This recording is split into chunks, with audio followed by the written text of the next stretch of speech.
Okay, good afternoon, everybody. I will call this meeting of SEEC to order.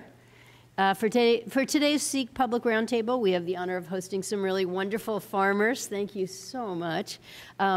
These guys have come from across the country to share some of their stories about why the Inflation Reduction Act's conservation funds are so critical, and why conservation funds in general are why they're critical to the livelihood of American farmers, our supply chain issues, and the challenges we're taking on with climate change. So we're just pleased that you're here today, looking forward to hearing from all of you.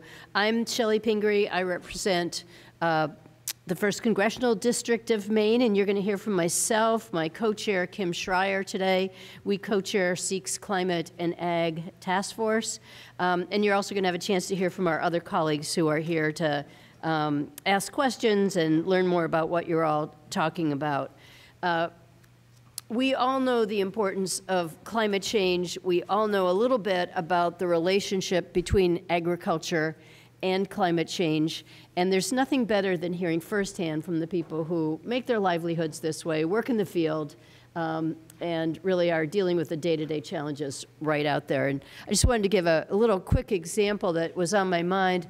On Monday, in Maine, where I represent, we had a visit from Secretary Vilsack, who came to talk to some of our farmers and agricultural-related groups, dairy industry, vegetable producers, our forestry people, but really to talk about a significant storm we had experienced December 18th. Now, significant storms have sort of become a weekly conversation, depending on where you are in the country. But that one came on fast, had torrential rains, and excessive flooding, some of the highest flooding that we've seen. So if you were anywhere near a river and you had a small business, or you're at a farm, or you were somewhere where you're exposed to the intense wind of that storm, we saw a farmer who brought in pictures of the literal roof of his barn blown off, and sides taken down, sheds blown over.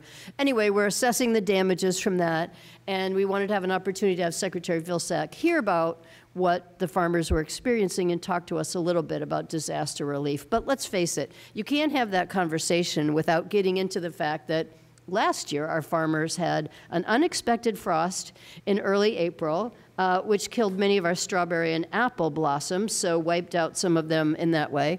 Then we had some excessive rain that went on forever and interfered with the ability to make hay, and so many of our dairy and livestock farmers didn't even get a sufficient hay crop put up, and then we went into a drought. And then, wouldn't you know, the secretary got on a plane, and Tuesday night, we experienced yet another torrential storm, which provided such a high wind and storm surges, in fact, hurricane-force winds, that many of our coastal communities were devastated, washed into the ocean, bait sheds, working waterfronts, everything else. So the fact is, I can't talk about extreme weather anymore because it is actually the weather, and it is what you're all dealing with every day. And the paradox is, we're trying to look for those ways to stop the extreme weathers, to reverse the impact of climate change, and there's no better partner in that than our farmers. Farmers have the ability to use practices that sequester more carbon in the soil. Many of our farmers are also growing trees as well, and we know the importance of trees and forest land to do that. Permanent pasture, the ability to sequester carbon. I mean, our role is really to be partners with all of you, and the best way we do that is through our conservation programs. So many of these conservation programs have been oversubscribed. I've been on the Agriculture Committee on and off for 15 years, been a farmer myself, so I know that 75% of the farmers who apply for programs never even get to the finish line. Some of the application processes have been too hard. We just have an enormous backlog, and that was why it was so important to put the $19.5 billion into the IRA to try to catch up, but try to really emphasize for people that when we're passing the most significant piece of climate change legislation that we've ever done in this country, a huge focus has to be on rural America. How do we support our farmers? And how can we best use that funding so that we're all in this together? Because until we reduce the impacts of climate change, this extreme weather will continue to interfere with your ability to make a living, our ability to have a predictable supply chain with food. And so it's a it's a paradox, it's a cycle. We're all in this together, and you guys are really, really important partners with us. So I'm going to turn it over to Kim Schreier from Washington State, and she'll have a chance to talk a little bit about this. We'll get you all introduced, and then we can start hearing from you and asking questions. Thank you, Representative Pingree. You have a slightly more optimistic outlook than I have about climate change, because I don't know that we'll be able to reverse anything, but being able to limit the advancement and the worsening, I look at as our goals. And so many of these conservation programs I look at as helping you withstand, I mean, not only to help with the solution by planting and sequestering and using fewer inputs, but to help you withstand more of this that is to come, along with all the research that we do in my district in Washington State. So today we have the opportunity to hear from all of you. You are already working on and adapting to this climate crisis and expanding climate smart practices on your own farms with the help of USDA programs. Those that are already oversubscribed that my colleague Representative Pingree discussed, but also these voluntary programs that are supported by the Inflation Reduction Act. And these are real life impacts that our climate smart investments are having on you, our farmers, our food supply chain, and the very trajectory of the climate crisis. We still have much work to do, and it is critical that the upcoming Farm Bill protect these investments from the Inflation Reduction Act, and they do not get chipped away and used in other places. And so in that spirit, I am excited to welcome all of you today to talk about your experiences and the importance of continuing this important work. I thought we would start with Mike Lavender, Policy Director of the National Sustainable Agriculture Coalition. So thank you for being here, and we look forward to your comments. Thank you. Thank you so much, Congresswoman Schreier and Congresswoman Pingree, for your opening remarks, and thank you to Congressman Tonko and the SEEC Coalition for hosting us here today. As was just said, my name is Mike Lavender. I'm the Policy Director at the National Sustainable Agriculture Coalition. Thank you for bearing with my voice this morning. NSAC is a grassroots alliance of 150 organizations nationwide. NSAC members are the farm, food, rural, and conservation organizations that work with and support small and mid-sized farmers and ranchers. So NSAC's members are on the front lines of Farm Bill policy from coast to coast. Today you're in for a real treat.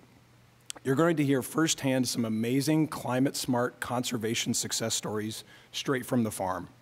Conservation is at the heart of how many farmers approach their livelihood, and it's a win-win for the farm and for the environment. Conservation can bolster bottom lines and support farm productivity while protecting and enhancing natural resources. Amidst the changing climate, good conservation can make farms more resilient in the face of extreme weather and make farms, support farms in directly mitigating greenhouse gases. Good conservation can be the difference between success and failure for a farm. As you listen to these stories, I want you to keep one thing in mind, and this was touched on just a second ago. For every one of these success stories you hear, there are 3 farmers who were not given the opportunity to even seize that success for their own operation. That's right. In 2020 and 2022 combined, 3 out of every 4 farmers who applied from red states and blue states alike were turned away from USDA's voluntary conservation programs that help make these success stories even possible in the first place. That was at least until the Inflation Reduction Act was passed in 2022. The IRA, as has been said, invested nearly $20 billion in 4 key conservation programs at USDA, some of which you'll hear about in just a second. All of these funds were targeted at climate-smart conservation practices, and farmer demand for these funds is already far outpacing funding availability provided within the IRA, reinforcing the popularity of these funds. So, to summarize, we have effective yet backlogged federal conservation programs that are hugely popular among farmers from coast to coast, and the IRA provided a much-needed funding boost and dedicated it specifically towards climate mitigation, ultimately helping to ease the application backlog while building farm resilience. So this sounds like a success story, right? What's the problem? Why are we all here? Well, it's a success so far, At risk in the current Farm Bill reauthorization is the future of these climate-smart funds, and ultimately, the likelihood of future success stories like those you're about to hear. Some Farm Bill proposals, including those in the House of Representatives, would rescind these IRA climate-smart funds and direct a portion of them towards programs that benefit the largest and wealthiest farmers, or direct them to programs for which only a subset of farmers are eligible. Conservation programs, like the ones you'll hear about in just a couple of minutes, are open to all farmers, whether you're an urban vegetable grower in Detroit or a livestock farmer in rural Arkansas. Fundamentally, the upcoming Farm Bill reauthorization presents a choice. Raid the climate-smart funds provided within the Inflation Reduction Act to the detriment of all farmers, but to the benefit of a few of the largest and wealthiest commodity farmers, or protect these popular funds, keep them eligible for every farmer in this country, and keep them entirely focused on conservation and climate, allowing more success stories across the entire country. And with that, I will turn it back over to Lindy and Jared. Oh, go ahead. Excellent. Thank you for that perfect introduction.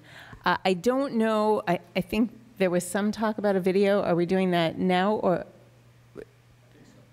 Okay, let's do the video and then we'll go to Lindy and Jared right after the video. We run Branch Mountain Farm in Washington County, Arkansas. We run all wool sheep. We have about 60 head of breeding ewes. And then we also raise a few hogs. Then we have our 3 kids here. We wanted to try our hand at farming and kind of recreate some of what our families had lost when they left the farm in the 70s, 80s. When you raise kids on a farm, you're just more a part of that fabric of life. We love the economy that can be grown around wool sheep. The fact that you get 2 products, you can raise a meat animal and you can get sustainable, environmentally friendly fiber. When we were looking for land to scale up our operation, we were really hoping to be able to manage our grazing lands in a more sustainable way. And if it wasn't for funding through USDA for new and beginning farmers, we couldn't have done a lot of the things that we did when we got started in farming. It just made us more viable financially. Without USDA assistance, the cost to do things like rotational grazing was prohibitive for a lot of small farms. We used to have what they called the 100-year flood. Now it's our annual 100-year flood. We've lost a lot of soil. We've also seen more extreme rain events. It's hugely devastating for farmers in our region. About the time they can recover from it, it happens again. You're never really staying neutral on your land. You're either building your soil health or you're degrading it. The USDA program was really crucial for our ability to practice rotational grazing. We've seen the land really respond positively. The best case is actually out here behind the house. It's my favorite spot on the farm now. Like, it just grows so much grass. A huge focus of that is increasing your water holding capacity of your soil. And this is what we're talking about. There's dead Johnson grass, and there's Bermuda grass and fescue. It helps anchor that soil as the water is moving. That is both beneficial in times of drought and in times of extreme precipitation. We were able to graze hard through our summer dry spell, let it rest, and then graze it again this fall, which we couldn't have done 2 years ago. It was 20 to 30% more productive as far as hay is concerned. And so because we're largely grass-fed operations, our input costs have radically gone down. Farmers have to respond to markets. And while there is a growing market for climate beneficial farming, that's still a huge transition, and government programs can help bridge that gap. In particular, for mid-size and small-size producers, that's where the USDA can be a huge help. We really wanted to expand our sheep enterprise. If we were able to access funding through USDA in the future, I think we could really build a more robust system. We could put more infrastructure, more practices in place that would mean we can farm for the long haul. It's not just about us, it's about our kids. We want our children to inherit something that we're proud of and to understand their role in the functioning of a thing that's larger than themselves. Because it's something good for the land, for our watershed, for our family, and good for our community.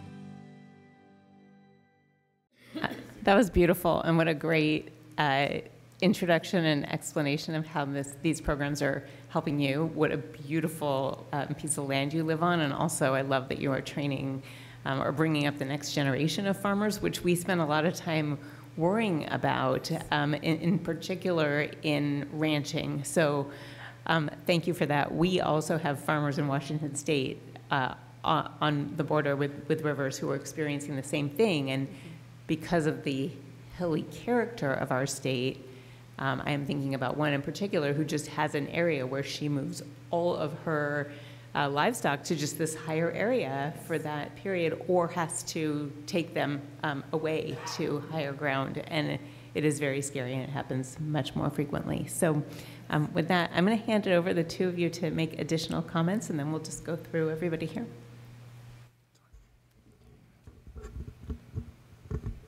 Well, thank you so much, SEEC Coalition members.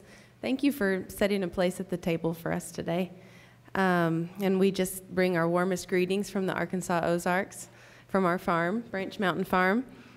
My name's Lindy Phillips. I'm a livestock producer, and I'm a professional sheep shearer. And I co-own Branch Mountain Farm with my husband, Jared. In the past, our farm has taken advantage of the USDA's Natural Resources Conservation Service, or NRCS, which I'm sure most of you are familiar with. We've taken advantage of their funding to expand our livestock watering and fencing systems, which opened up new grazing lands for us. We practice adaptive grazing on our farm, or you might have heard it called rotational grazing. That means that we move our sheep flock through a pasture one section at a time using mobile fencing, like what you saw in the video. But that's a sizable infrastructure investment that can also be funded by programs like NRCS's Environmental Quality Incentives Program, or EQIP. The grass is grazed briefly in a rotational grazing system, leaving a good amount of it behind, and it's allowed to rest for a long time before it's grazed again. So season over season, this technique builds soil health and increases soil's capacity to both hold on to water and to sequester carbon. This is huge, both in times of drought and in times of extreme precipitation, both of which are becoming increasingly common in our area and across the U.S. as the climate crisis unfolds. However, implementing these systems comes with a sizable price tag, and there aren't many farmers who can simply absorb that cost.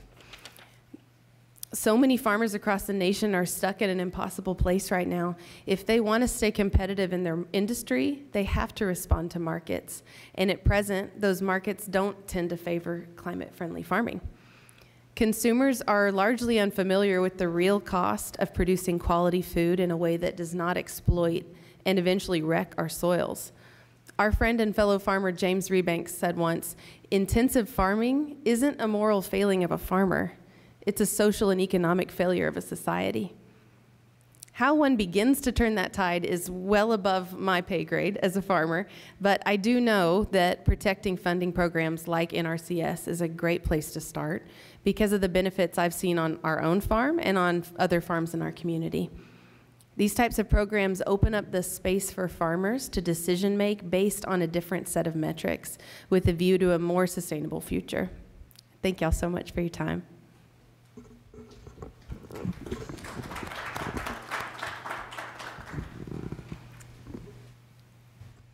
Thank you very much. And now we have Denise and John Jamerson from Legacy Taste.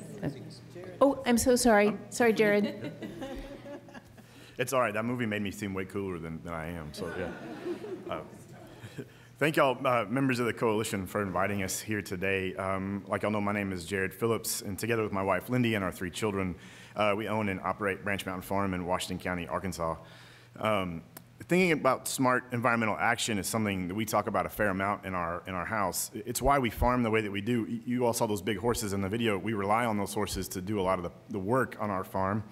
We practice rotational grazing, and we're always trying to get better at building up the health of our soil and the quality of our grass. And to be honest, we're not actually sheep farmers, we're forage farmers, we're grass farmers. Livestock helps farmers manage the grass and improve the soil, which in turn provides many beneficial things for the environment, from sequestering carbon to controlling water runoff. The livestock help us pay to do those things. Farmers, providing not just food but environmental management at a massive scale, are some of the best placed people to help protect ecosystem services that are crucial. But farmers and ranchers are not often supported in these efforts. They often must take low prices for their hard work while being expected to be climate smart on their own dime. And that's where Farm Bill funding is crucial. NRCS funding has been so important in our efforts to grow to meet not just consumer demand in our region, but as well as allowing us to put in place climate smart practices. Our EQIP funding through NRCS allowed us to install water systems in portions of our farm that we hadn't been able to use very well before. And so now we can both improve implemented rotational grazing practices, but also increase our stocking rate, allowing us to help our bottom line significantly. Arkansas, as most of y'all know, is a deep red state. Talking about climate change and government programming doesn't really help out all that much there. It'll cause shouting matches in the local diner if you're not careful. But discussing these policies in terms of dollars and cents, how they help small farmers and mid-sized farmers keep the farm is the way forward. The rotational grazing tools, the mobile fencing, cost about double what permanent fencing materials cost, just to kind of help you all understand. Conservation funding in a place like ours ensures the viability of farms like ours in a time when small and mid-sized farms are closing rapidly. These policies are crucial for communities to start thinking about implementing regenerative practices on farms. But the one thing I would ask is that the process to apply and to be approved and then to see these policies implemented must be streamlined. It's filled with too much red tape, especially for farms that have so very little margin to operate on. If the new Farm Bill, aside from protecting this funding and expanding it, could make the funding more easily accessible, more easily understood, more easily applied for, farms looking to transition to regenerative practices would find this hugely helpful and hugely empowering to take on principles that no farmer wants to do bad things for their farm. They want to do a good job preserving their resources, and this would help us do this. Farmers across the country, I think, would feel supported in their efforts to farm in an ecologically sound manner, producing not just the best food possible, but doing it in the best way possible. And this lets us not just build a healthy farm or a healthy landscape, but it helps us build a healthy and a resilient rural economy. Thank you. Jared, thank you. And thank you for commenting on technical support and ease of application. That's a really big deal that I think we've all heard about in our districts. I will tell you that when Secretary Vilsack talks about this, he says, I know what the USDA looked like when I left, and I know what the USDA looked like when I returned. And they lost so much of that brain power, the FSA staff, the people who would help. And he also recognizes that ease of application. So they're working on it at USDA. Okay, I jumped the gun before. I want to introduce Denise and John Jamerson from Legacy Taste of the Garden in Princeton, Indiana. Welcome. Welcome, everyone. Hallelujah, and thank you all for being here today. We want to thank the members of Congress that are here, as well as SEEC, our host that invited us.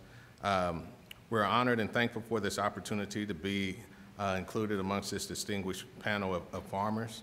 I am John Jamerson. This is my wife, Denise. We're co-owners, along with my son, DeAnthony Jamerson, of Legacy Taste of the Garden. DeAnthony is home today in the process of delivering the 7th generation of our farm family.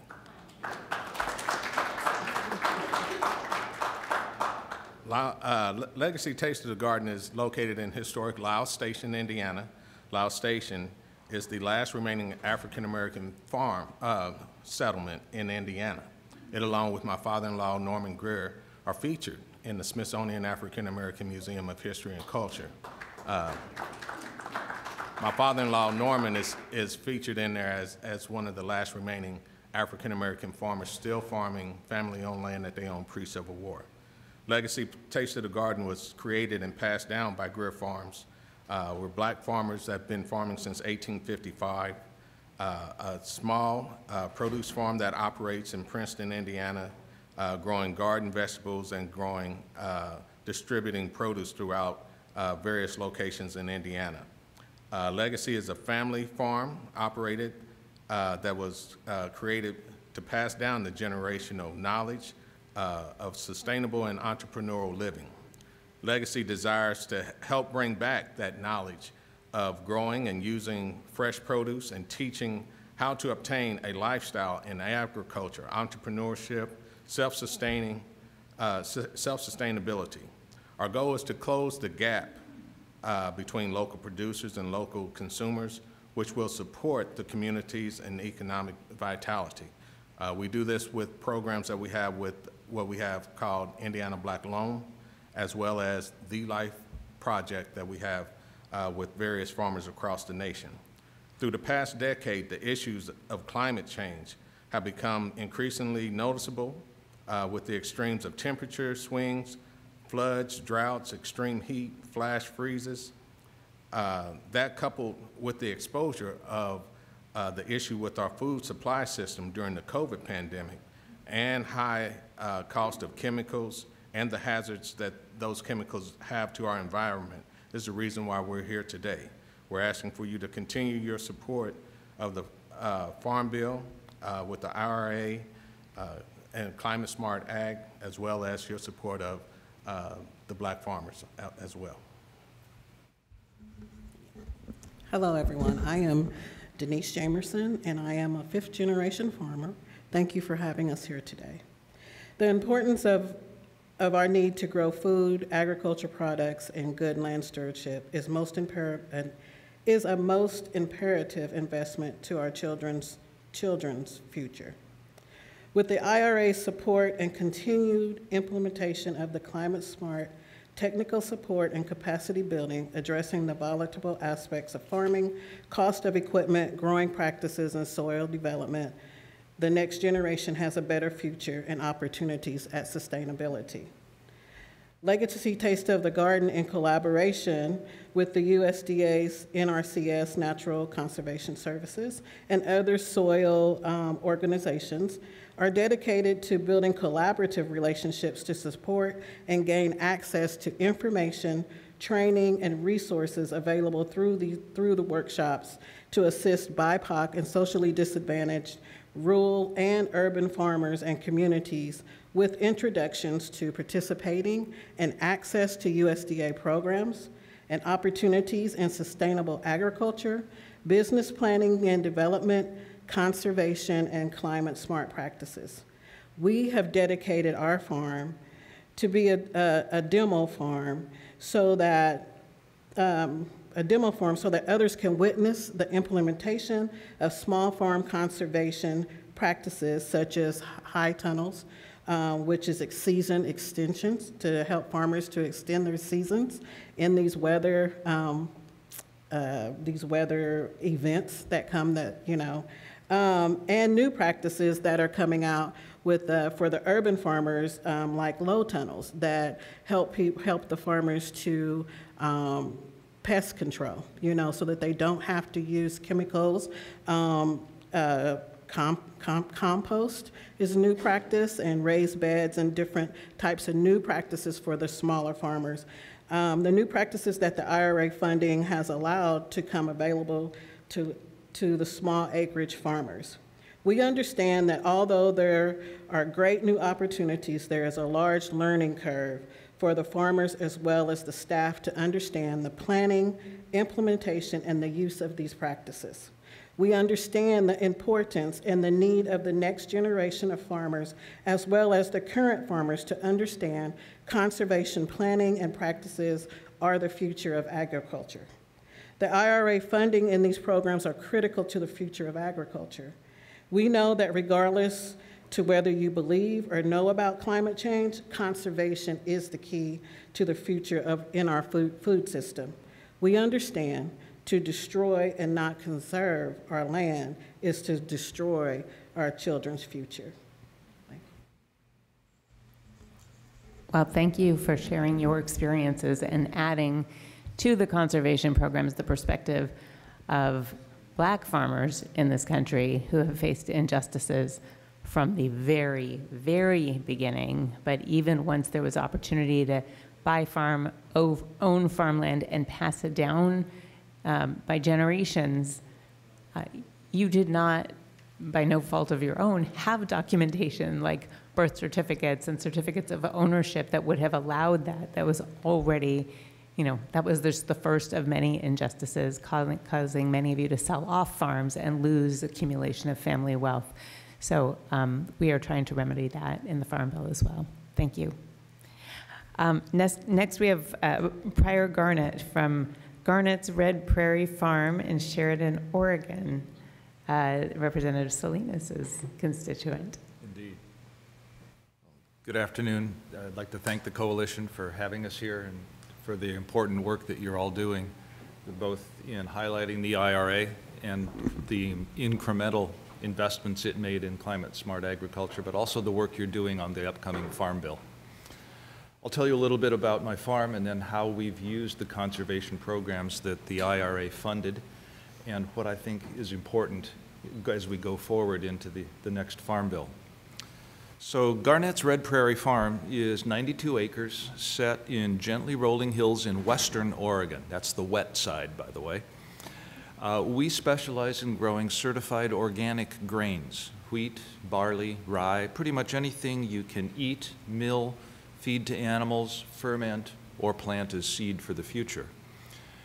We farm on 62 acres of our own. We rent a field from a neighbor, and I do contract field work in the neighborhood. So I run about 100 acres. I still think of myself as a small farmer. And in grain, that's probably true. I started farming 8 years ago. I'm a beginning farmer. I don't have a history of agriculture in any of my family background. I had to learn it from the beginning, and I relied extensively on resources from the NRCS, the local district office in Dallas, Oregon, and from Oregon Tilth, my organic certifier, to learn what was available for a beginning farmer and what techniques might be useful. In the very first years, I was fortunate in being awarded contracts under the NRCS EQIP program to do things like conservation cover crops, crop rotations, reduced tillage, field borders, basic farming techniques that are critically important for an organic producer. Many of those worked out. The ones that didn't, we don't use anymore. My relationship with NRCS deepened in the following years as we put in 3/4 of a mile of hedgerows for the pollinators that are so critical to the pollination of crops. That was a rewarding thing both for the bees and for us. As I said, we're organic. We grow only organic grain, and we operate all of our farm that way. Organic farms and ranches have had conservation and soil health at their core from the beginning, since before those terms became really fashionable. Organic is the original sustainable, regenerative, climate-smart practice in agriculture. We benefited greatly from the NRCS's organic EQIP programs, which provide a focus on organic production. We used those funds to trial some of the practices that I described and to implement the ones that really worked. We've now got reduced tillage in operation, viable crop rotations, cover crops, pollinators, and all of those things have important climate-smart benefits. They keep the soil in place. They build soil health and resilient soil that can handle the droughts or torrential rains that are coming. We're experiencing them already. They can produce food with fewer inputs, and that's critically important as the long supply chains that deliver energy and fertilizers to our producers in the United States become more fragile. And they all enhance our farm's ability to produce high-quality, certified organic grain for the local folks in Oregon. Because local food production and shortening those supply chains became front and center for Americans' awareness when we were all shut in during the pandemic and we saw the empty shelves in the grocery store. We have to remember that it's local producers who will obviate the need for imported foods and our dependence on that. So I'm absolutely passionate about feeding folks locally, growing everything that the local people need to eat, not just the vegetables or the grains or the meats, a full diet. The NRCS has been a tremendous partner for me, and as I have worked with them both as a farmer and on my Soil and Water Conservation District Board, I've learned that they need help. The USDA has improved, as Secretary Vilsack has recognized and Representative Schreier mentioned. They can do more. They could do with more staffing, better staff retention. They need better software. And they need to simplify the programs through which they deliver services that provide important investments in the ground. And I'm looking forward to the Farm Bill that we're working on now delivering those improvements. I'll end my comments there. Thank you very much for your attention.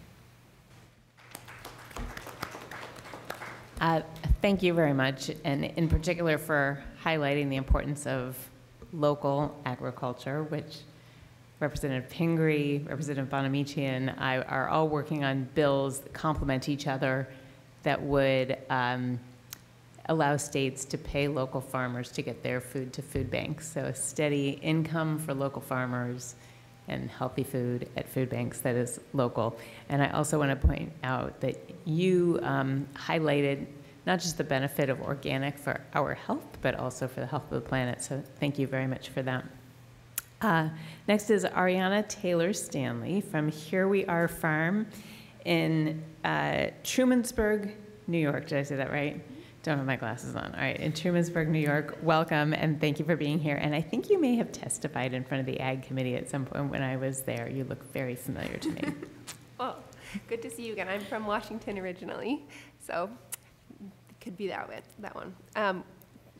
Good afternoon, everybody. It's such a pleasure to be here. Thank you so much to our congressional hosts for the opportunity to join this incredible panel of farmers.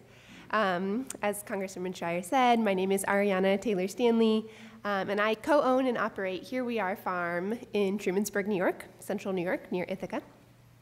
We're a small-scale farm on 12 acres, going into our 8th season. We primarily raise vegetables for local markets, including this year a contract with a local food bank funded by our state government. And we also grow some berries, herbs, and a small flock of sheep. So to me, as a farmer and a person, the climate crisis is a really, really big deal. To echo what Congresswoman Pingree said, the science is clear. We have a really short window of time to take historically unprecedented action to prevent catastrophe. We all have a moral obligation to do absolutely everything we can to keep our world livable. That's why we're all here in this room, right? And yet, even as somebody who really deeply believes this, it can be hard to make the right choice in a pinch.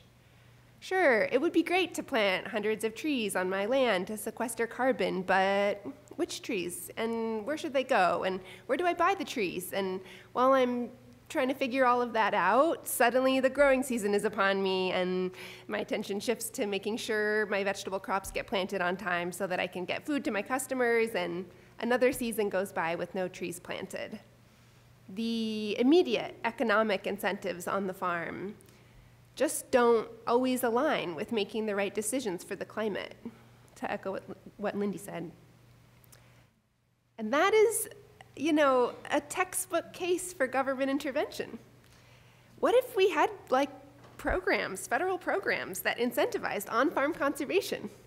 Oh yeah, we do. And we're enrolled in the Conservation Stewardship Program, or CSP, which has really shifted the kinds of conservation projects that we're able to focus on. Our CSP contract allowed me to finally actually get around to planting those hundreds of trees and to pay my crew to help with that project. Okay, I'll tell you a little bit about the project. So a section of our vegetable field had repeatedly flooded due to, unusually heavy rains. and that was killing the crops in that area of the field. So we designed a system of swales and berms that help manage water on the uphill portion of that field. And we installed those between the rotationally grazed paddocks where our sheep graze. And then we planted a couple hundred fruit, nut, and fodder trees on the berms. CSP turned my tree planting dreams into a real priority that actually happened. There are so many farmers looking for more support to be able to do projects like this. And part of the issue is unequal access. The year I applied for CSP, the number of farmers of color in the state of New York enrolled in CSP was 0. We need more resources to correct for the long history of racial harm our system of agriculture is built on. For example, for programs like the work that the Jamersons are doing. But we also just need more resources, period. Like Mike said, CSP is super oversubscribed. Only 1 in 4 farmers who apply receive contracts. There is huge opportunity to continue to fund and expand these programs and lots of appetite for them. And farmers are clear on the need for government action on climate change. Last March, the Farmers for Climate Action Rally for Resilience brought over 500 farmers from, as far as I know, at least 40 states and 2 US territories here to DC to call on lawmakers to rise to the occasion and address this crisis. And here are a few of us again. The Inflation Reduction Act made a historic investment in these programs, among many others, which means more farmers will, like me, get to work their dreams of better practices into realities. I'm so glad we're taking the time today to celebrate that huge win. And a one-time infusion like that, as Mike said, is not enough. So I want to close by urging all of you to keep fighting hard for more transformative historical investments in conservation programs in the next Farm Bill. Please stay strong to support this simple, old-fashioned, but powerful tool that helps us steward and safeguard our land and our future.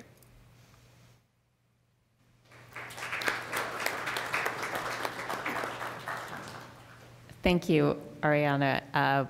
Washington State and Oregon often in this place get conflated into one state, I guess called the Northwest. I feel like people don't really know the difference.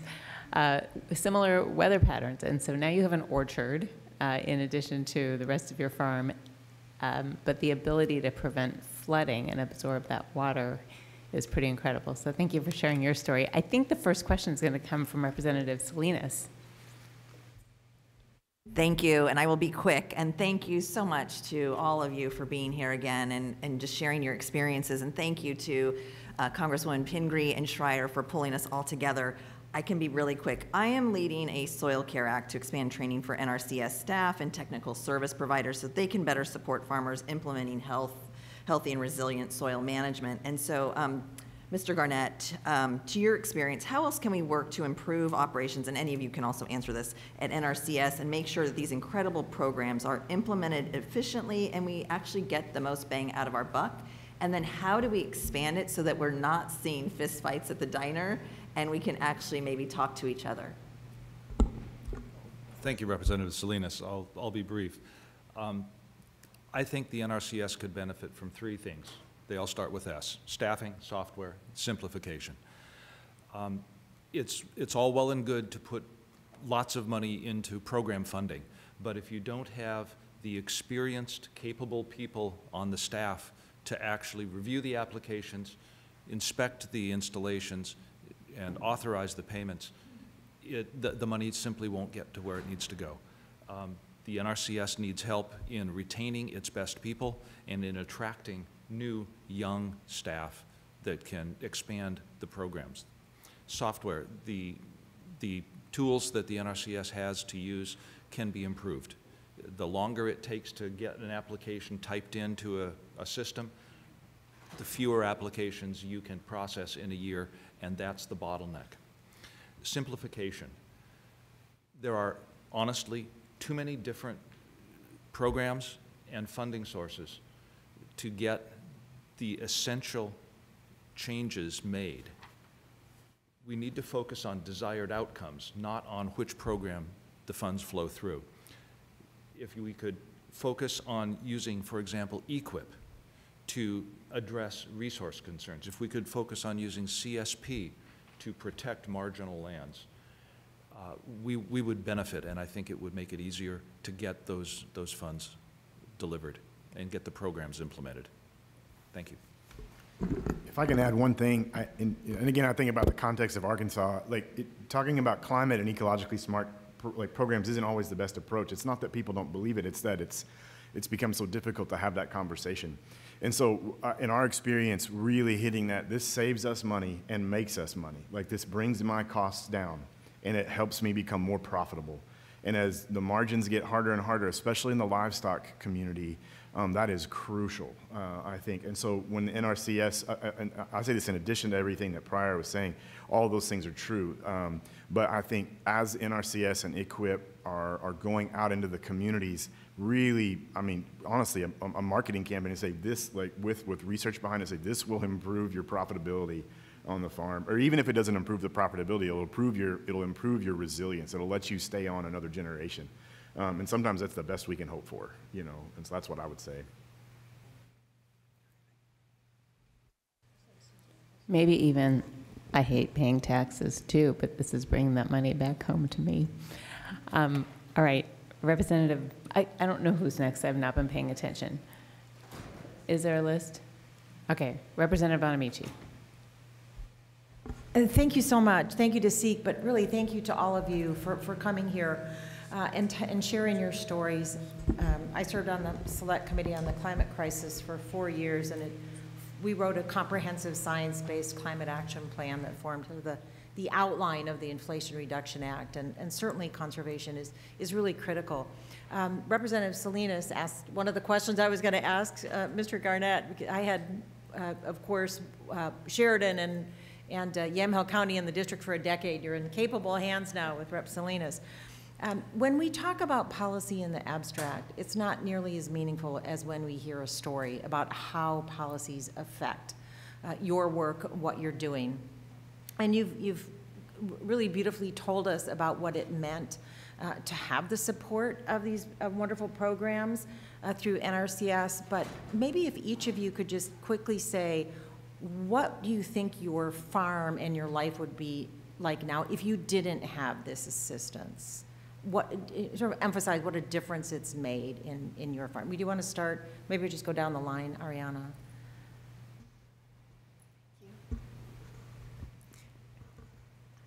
I don't think I would have, finished the planting that I spoke about. I think that, that the ability to budget that into the time that my crew spent to get out there and plant trees wouldn't have been feasible. It wouldn't have penciled out to do that instead of weeding a row of carrots or whatever.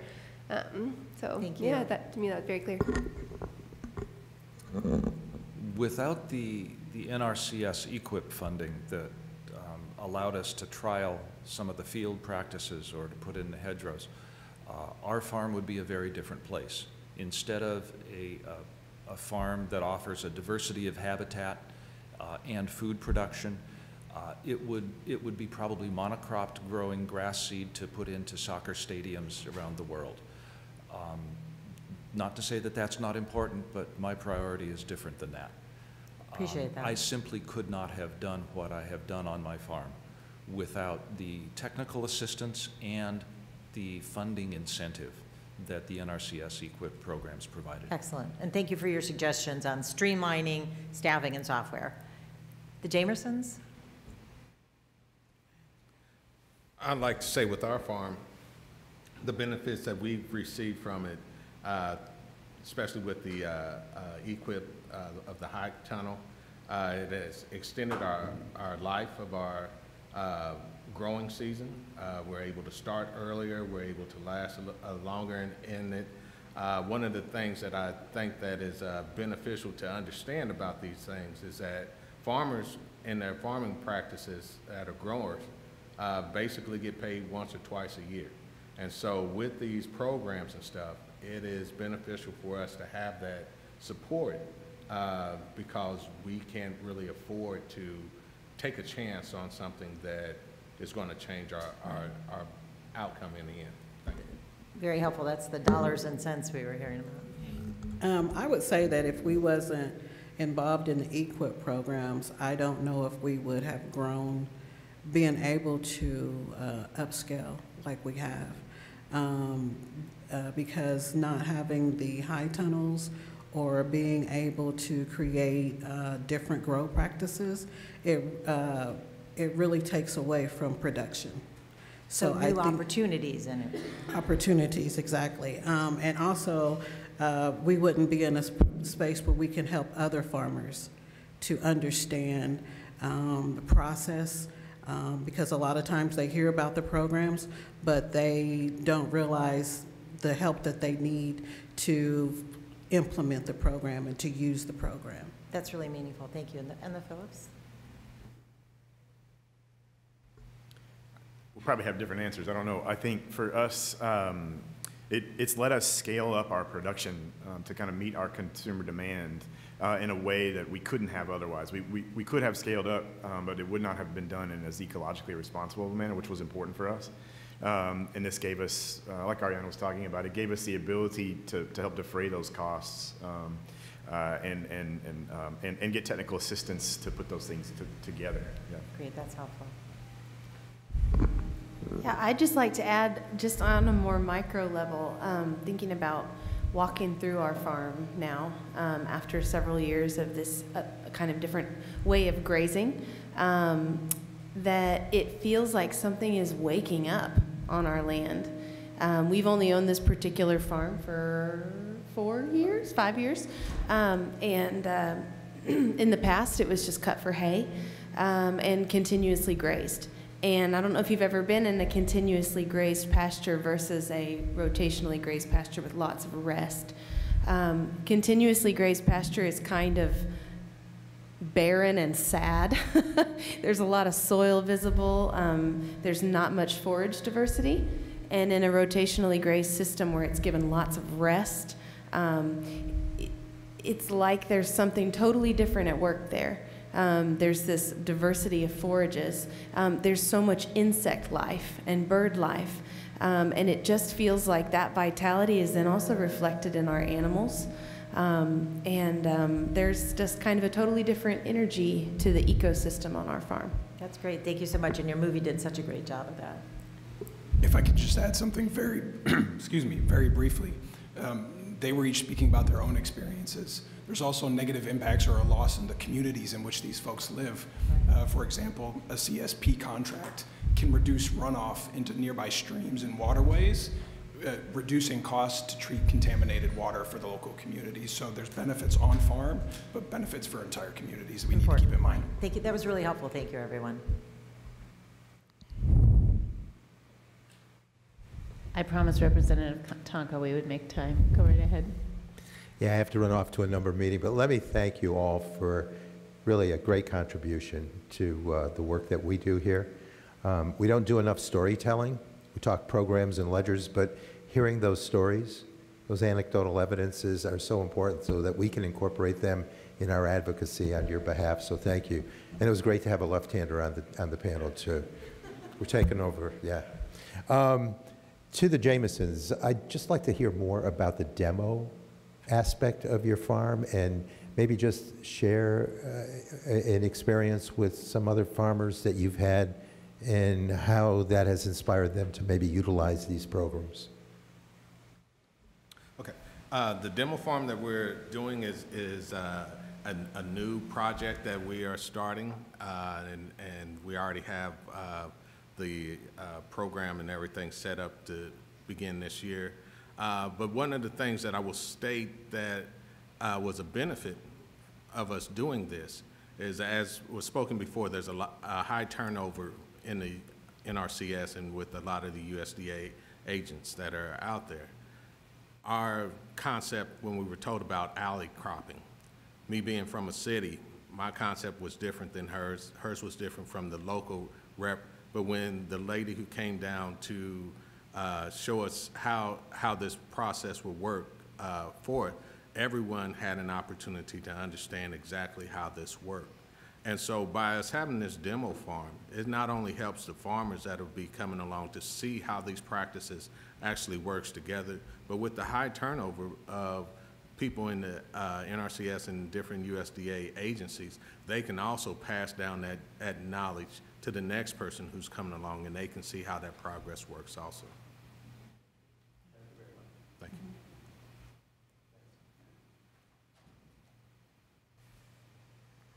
Any more questions from members of Congress? I will conclude, given the time, if that clock is correct, by just thanking all of you. This has really been incredible. I will echo the comments about storytelling and how important this is when we are thinking about programs, both the way they're enacted, simplified, which is under the jurisdiction of the USDA, but we certainly make comments, and in terms of how important these programs are. So congratulations on having used them so well, and I wish you the best in future endeavors, and wonder, what the next steps are. So it is not a question, it is just a big thank you and a conclusion. Thank you. Thank you.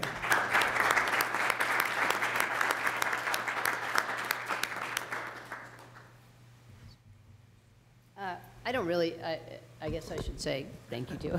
Sorry. It's one of those points in Congress where everything has been said, but not everyone has said it. So I just want to say it too. You can see our colleagues benefited greatly from this. We've recorded it so others who can't be here at this moment can see it. But you all did just such a wonderful job of reinforcing why these programs are important, how you use them every day, how much they're integrated into our desire to move forward on climate change challenges and make sure our partners in this are the farmers. So really appreciate that, and you're making a strong case for why we need to do this. One of our biggest goals from the political side is making sure, as you heard earlier, that the IRA funding that we passed that had a huge bump, and you've all mentioned this, isn't redirected for some other purpose, because it's very easy. Once there's money in Congress, it's a piggy bank, and everybody kind of spies it and says, oh, I could just use a little of that here and a little of that there. And then you have the non-believers who are like, we don't even want that money in there. Let's help take it all out. So we really appreciate your making this firsthand, very personal account and case for why it's important to protect that money. And frankly, based on all the work you're doing, why we need to have a lot more there to support the work you do. So I'm just going to say once again, I really appreciate having you here, and let us know how we can ever be helpful to you. Thanks so much.